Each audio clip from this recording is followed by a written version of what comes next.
Hello everyone, my name is Mercy Emmanuel. Today I'm going to be talking about food safety. To begin my topic with, I'm going to start by saying why food safety is important for food and nutrition management.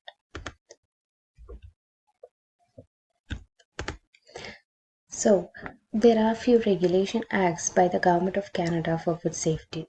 One of the regulations is Canadian Food Inspection Agency.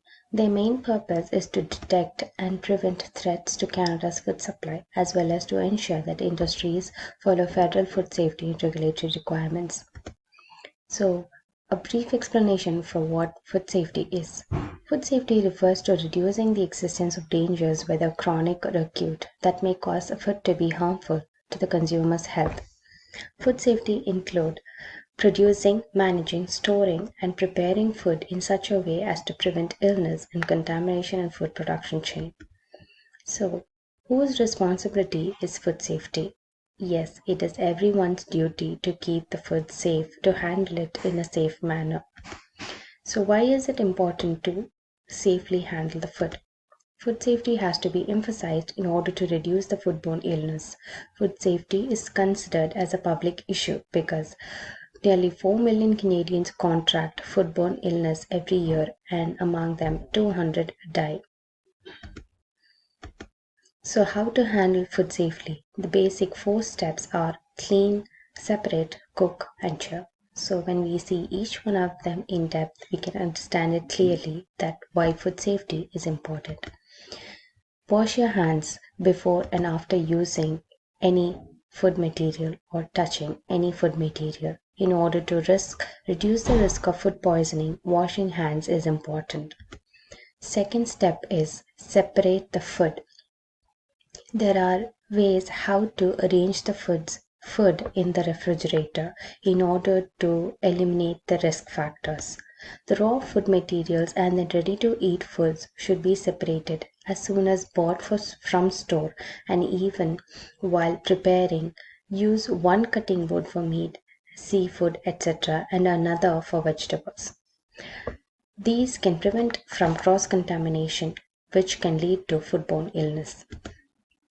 Step 3 is cook. Food can be made safe to consume by cooking it at a high internal temperature that kills the microorganism that causes illness. A food thermometer can be used to ensure that the food is cooked at the proper temperature. For example, all poultry can be cooked or should be cooked at 165 degrees Fahrenheit to maintain them and eliminate all the risk factors. While reheating the food, it has to be reheated at 165 degrees Fahrenheit within 2 hours. The temperature has to be checked properly. This next step and the final step is chilling the food. Bacteria can grow rapidly at room temperature or in the danger zone of 40 degree Fahrenheit to 140 degree Fahrenheit. The refrigerator has to be in 4 degree Fahrenheit and the freezer should be 0 degrees Fahrenheit. To allow the meal to cool quickly, we can divide the food into smaller portions, and all the perishable items should be refrigerated within 2 hours to prevent the bacteria from spreading quickly.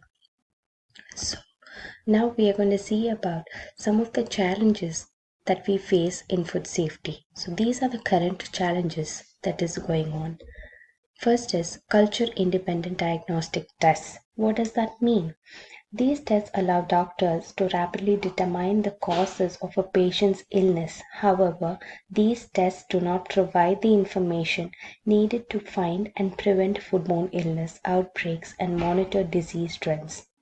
The next one is like antimicrobial resistance.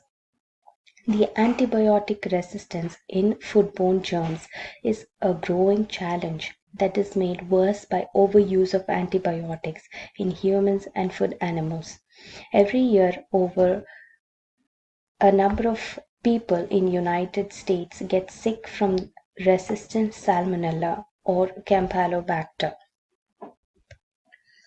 So, the summary of this topic is food safety is very important to live a germ free life. Improper food handling can lead to serious foodborne illness.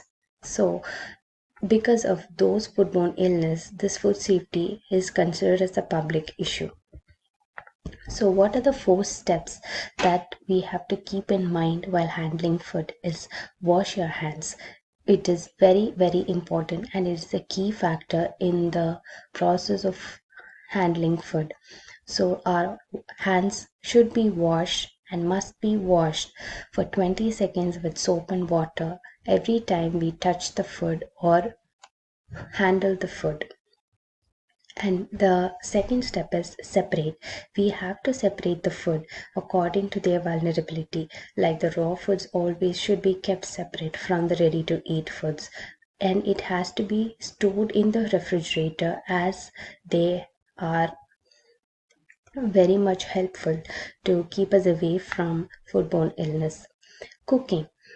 While a person cooks, he or she has to keep in mind about the temperature in what they are cooking. The internal temperature should be high enough so that the microorganisms are dying while cooking.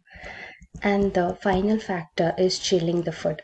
The food has to be cooled down within 2 hours, and the perishable items should be kept in the refrigerator within 2 hours.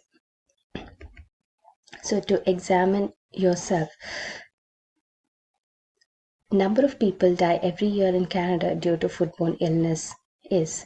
So, what are the steps included in food safety? Like the 4 steps. What temperature should the dishes be reheated at? Thank you.